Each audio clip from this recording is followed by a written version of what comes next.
everyone! We have a quick interview for our client para sa kanyang labiaplasty for 1-month check-up po. At tanungin po kita, ma'am, ano pong pakiramdam nyo at pinagkaiba po ng iyong vagina after the surgery po? Una-una po sa lahat, nagpapasalamat po ako sa Diva Beauty Clinic, sa doktor at sa mga staff po.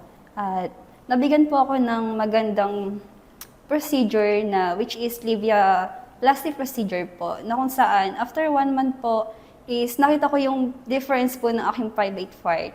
So bali naging brighten po siya at napansin ko rin kaya ayon na siya tingnan ngayon. At pagdating naman po sa sex intimacy is nagkaroon po ako ng confidence po para makipagtalik po sa aking husband. At natuwa naman po yung husband ko sa result and sabi niya po after 1 week is babalik po kami dito for tightening procedure naman po. At natuwa din po ako kasi may supportive akong husband. At nagpapasalamat po ulit ako sa doktor at sa mga staff po ng Diva Beauty Clinic. Napakahusay po ng paggawa ng labiaplasty procedure po sa akin. At dagdag din po ng confidence talaga.